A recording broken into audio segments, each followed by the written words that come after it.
been a hot minute, I'm back. I'm not dead. I've just been busy, and prioritization's never been Is there anybody in here? a strength of mine, as I'm sure a lot of you can relate to. Why we're here today? Glad you asked. We are going to talk about eating disorders.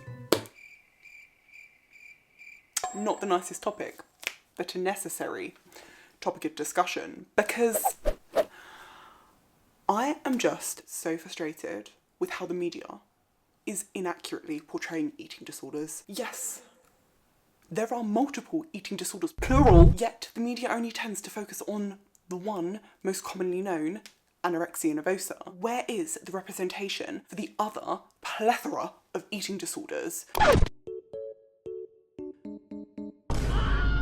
including bulimia nervosa, binge eating disorder? Is this because anorexia nervosa is the most common? Is it because it is the most deadly? Well, no.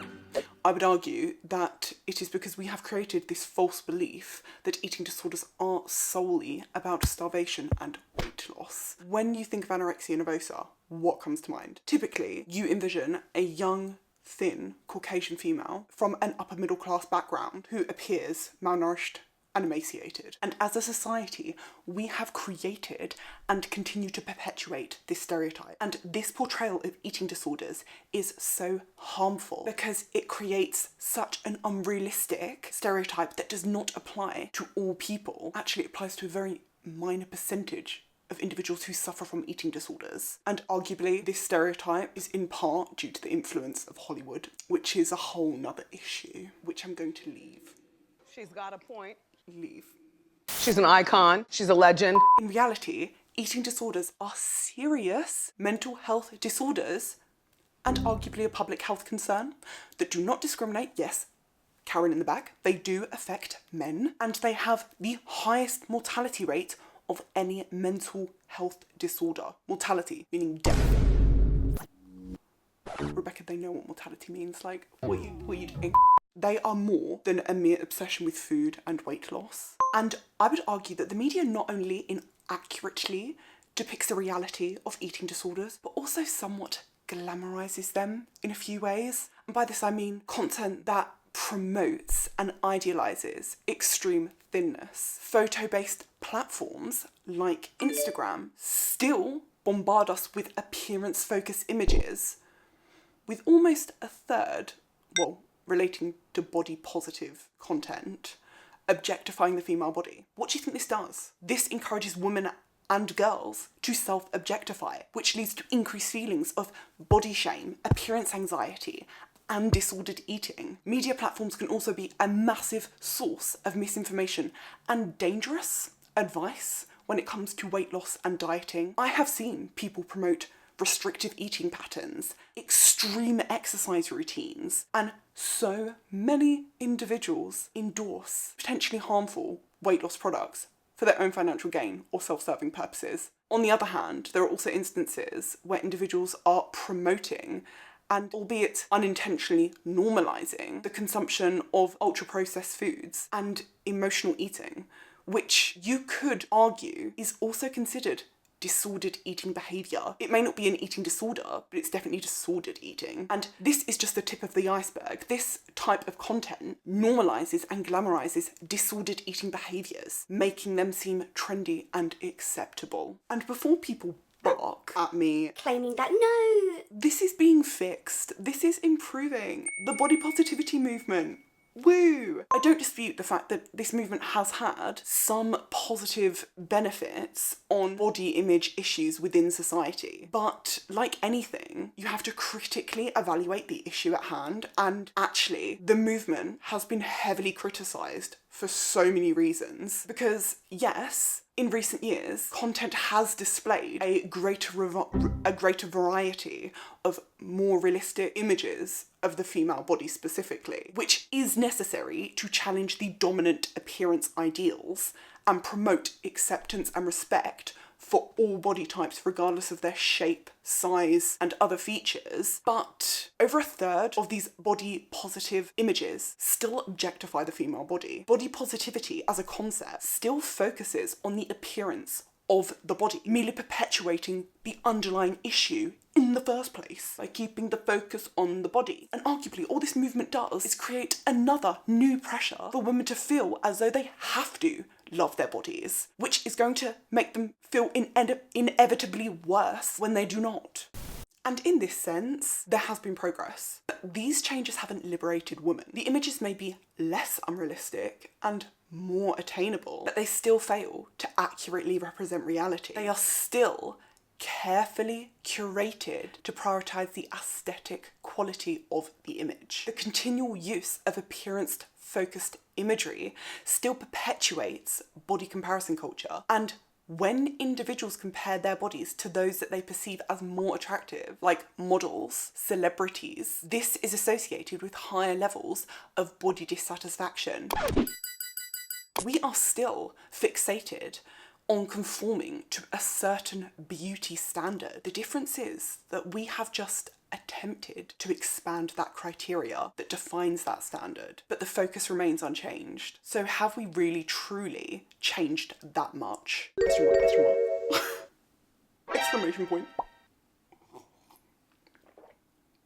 Just because we are trying to move away from the thin ideal as the sole definition of beauty, which I don't disagree with at all, let me just get that straight, this doesn't necessarily mean we are moving towards a better destination. The destination is simply different. And just because what we see now is improvement does not mean it's right. And just to reiterate, I do acknowledge the positive and the beneficial aspects of social media, including things like increased accessibility to information, communication, connection. Outside of this video, I actually have a very, very neutral approach. I actually don't think it's neither good nor bad. I actually believe the real issue is that we have not been taught how to use the platforms in a way that does not harm our mental and physical well-being. We have not been adequately informed about the negative implications of its use. And I would actually argue the first step in better understanding eating disorders and eradicating the misconceptions and the stereotypes is to approach them from an internal perspective and actually take a step back from how the DSM-5 or the ICD-11, wherever you are in the world, clinically characterises them, because understandably so, the clinical criteria places sole emphasis on the physical behavioural symptoms of the disorders, but this does nothing to dispel misunderstanding and help others understand what an eating disorder is like from an internal perspective. So how I wish people would understand eating disorders? Well, I would actually argue that eating disorders revolve around three main elements that should all be addressed during recovery. And while these pillars are not scientifically backed, they are based on personal experience and research. Like, I read a lot, I got a lot of opinions, and consequently, very bad eyesight. Thumbs up from my eye doctor. Eye doctor. I've been filming too long. What are they called? Oh, this is really bad, Rebecca. Eye doctor. Ophthalmologist? That's the stupidest thing I've ever heard. Optician. What is wrong with me? Like, what is... Like, feel free to come through the screen and thump me. Number one, the relationship an individual has with their body. A person's relationship with food is highly likely to be based on their relationship with their body. So if an individual has developed an eating disorder, it's highly likely they have developed negative feelings about their body, their image of it, and their relationship with it. And honestly, body image disturbance, or negative body image, or body image issues, body dissatisfaction, whatever you want, apples and oranges, seems to be one of the hardest things to treat and the last thing to go in the recovery process. And body dissatisfaction or distorted body image disturbance, again, are both main features of the criteria for bulimia and anorexia, because body dissatisfaction is such a large risk factor for developing an eating disorder. It's like the elephant in the room in like the research literature. Actually, that's a lie. There's a lot more elephants in the room. I just really messed up that metaphor. And honestly, living in the current cultural climate that we do, where in particular women are just bombarded with ever-changing ideals, I actually find it really hard to imagine a female whose self-evaluation isn't unduly influenced by her shape and weight, regardless of whether that individual is suffering from an eating disorder or not. I'm not surprised that such a high proportion of us feel inadequate in terms of our appearance, because we are all inundated daily with hundreds, if not thousands, of messages with an emphasis on shape and weight. It's so bad. You're right. I know everyone is affected by these messages in some way, shape or form, but individuals who go on to develop eating disorders appear to be particularly vulnerable to these messages, and that vulnerability ends up with them taking those messages to extremes. And this vulnerability is usually due to a combination of various factors, so biological factors, psychosocial factors, psychological factors. It's just, like I said before, it's very multifaceted.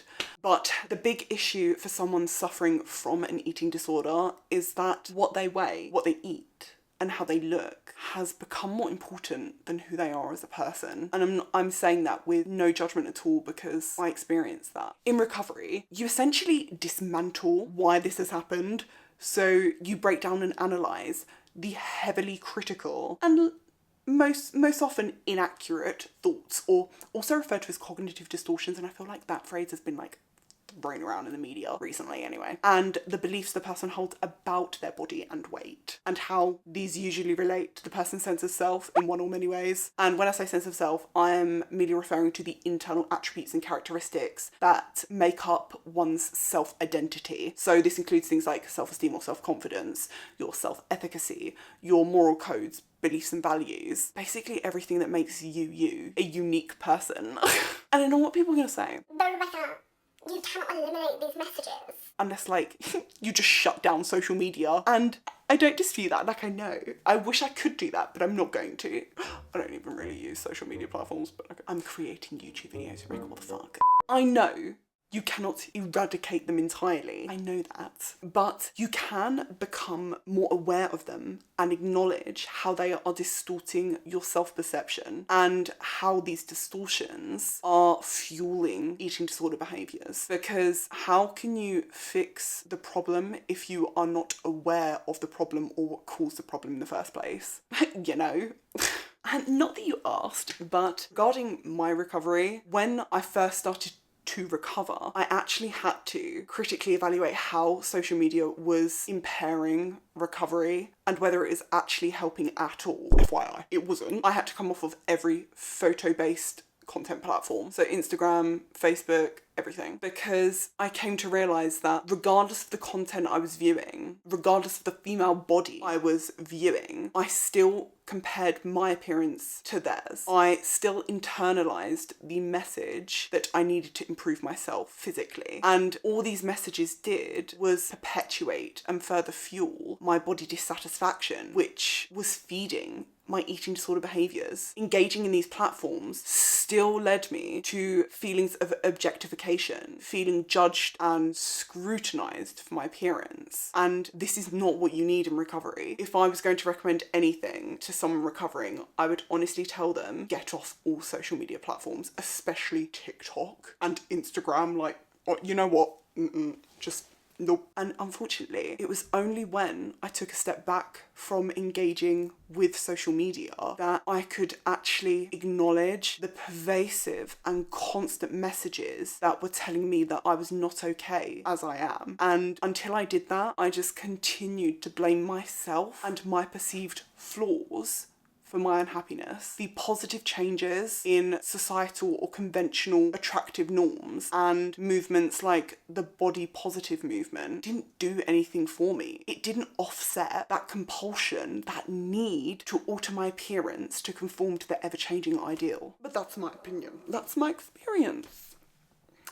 Like with a pinch of salt.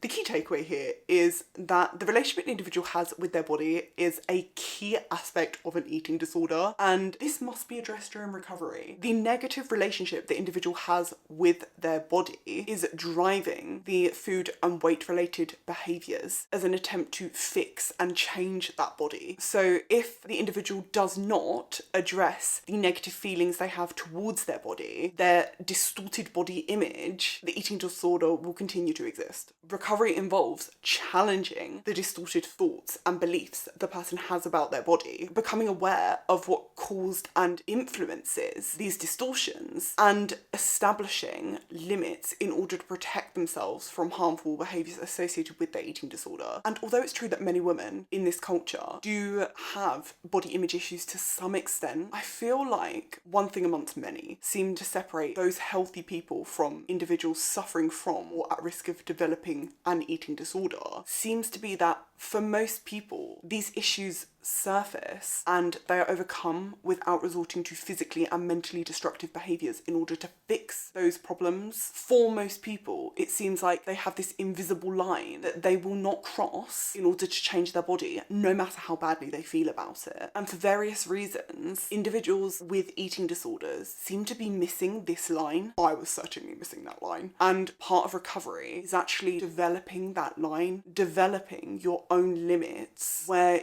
you will no longer portray yourself to fix and change your body. Number 2, the individual's relationship with food. Like I previously mentioned, food itself is not the inherent problem. The relationship the individual has with food is the issue needing to be addressed. And this relationship is influenced by thoughts and beliefs about food. Recovery involves challenging these distorted and inaccurate thoughts and beliefs that are driving food-related behaviour. And a very common experience reported by many individuals say that during their eating disorder, they lived by unwritten tenets, which, like I said, were never formally written or communicated to anyone. And one process of many in recovery will aim, or should aim, to fix or at least improve the individual's relationship with food by helping them let go of harmful behaviours and beliefs. A clinician should help the individual recognise that following a strict set of rules and engaging in eating disorder behaviours may initially provide a temporary sense of empowerment and relief by giving a false sense of control, but that this approach is not effective in the long run, as it is only an illusion and provides temporary relief at best. The individual must realise that their rules surrounding food are only limiting their life in more ways than one. And I remember one strong food belief I had that took a long time to shake, like a long time, was that carbohydrates were bad for me. I can only imagine that belief was from weight and diet culture, especially at my age as well. Like, I completely eliminated carbohydrates from my diet for like 3 years, and I was doing exercise every day. I was on a performance sport at uni, playing 5 to 6 times a week, and I didn't consume any carbohydrates. And carbohydrates are your primary fuel source. But I also don't judge my past self for believing this. Diet culture installed the belief, and when you combine that with the fact that when you do consume carbs, you naturally retain more water and salt to store those carbohydrates intracellularly, so in your body, to be used, which inevitably leads to a bit of bloating and water retention and the perception of being fatter. I'm not surprised my disordered self combined that with that distorted belief and avoided carbohydrates like it was the plague. But that doesn't take away from the fact that it's totally inaccurate. One food group can't make you fat. The belief literally goes against the laws of thermodynamics.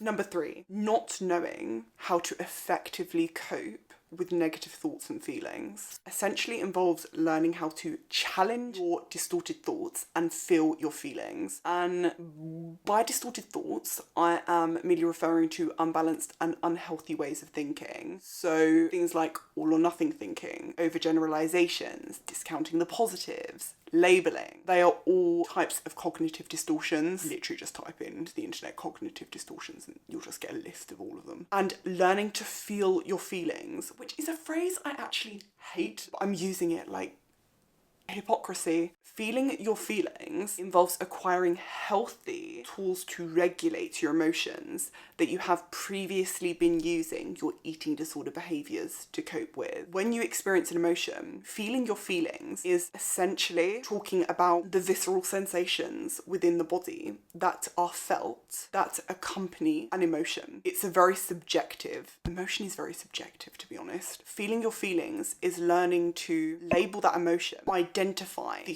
physical, visceral sensation occurring within the body that accompanies that emotion, and being able to tolerate it without trying to escape it, without judging it, without trying to distract yourself from that feeling. I think so many people overlook the fact that eating disorder behaviours are typically employed as emotional coping mechanisms, meaning individuals often engage in eating disorder behaviours as a way of dealing with negative and distressing thoughts and emotions for which the individual lacks healthy alternatives, which is not the fault of the individual. And the way an eating disorder behaviour will fulfill someone emotionally, or the emotional purpose of the behaviour, will be unique to the person. And it is so common for individuals to use eating disorder behaviours as a means to avoid, suppress, or distract themselves from their emotions. And during the course of an individual's eating disorder, that person has likely suppressed a broad spectrum of painful emotions.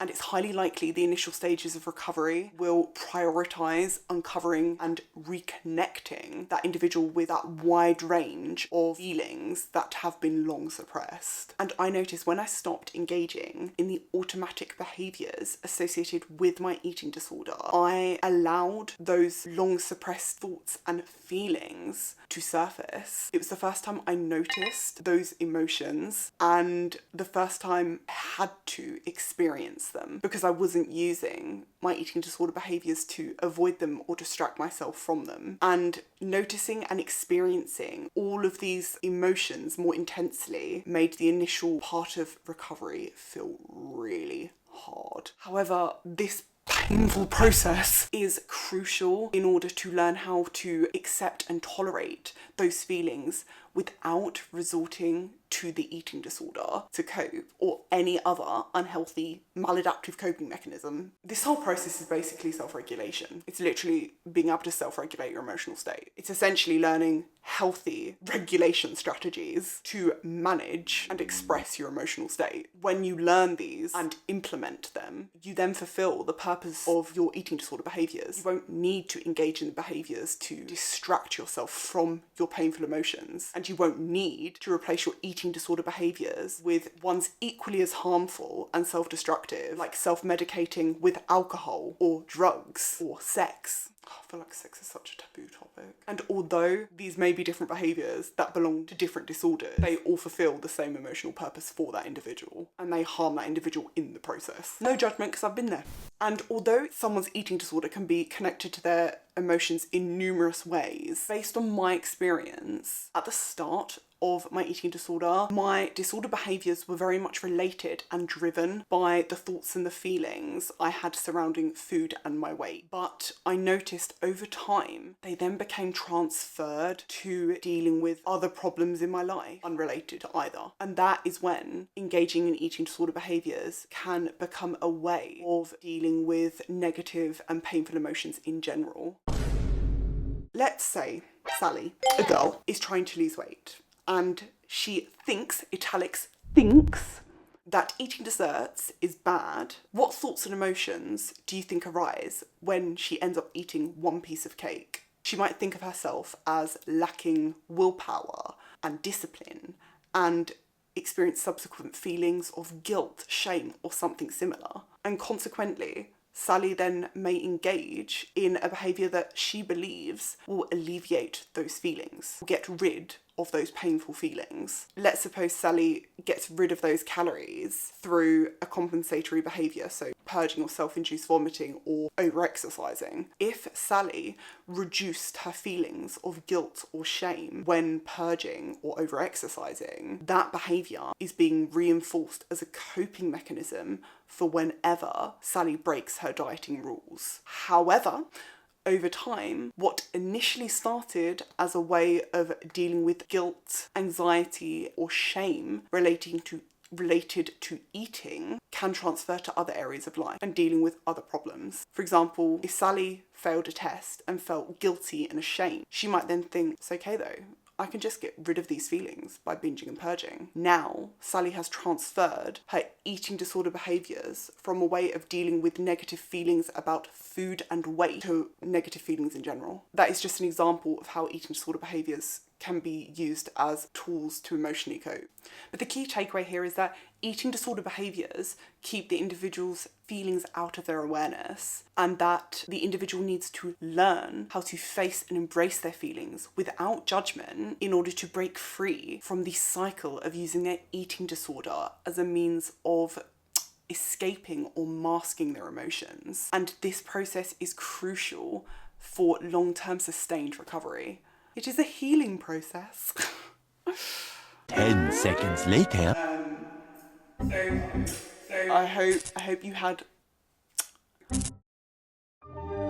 I hope you found value in some of what I had to say, and if you didn't, well, you can just leave. Like, It's what she deserves. anyway, read a lot, have a lot of opinions, and have a great day. Or not, it's up to you, you know?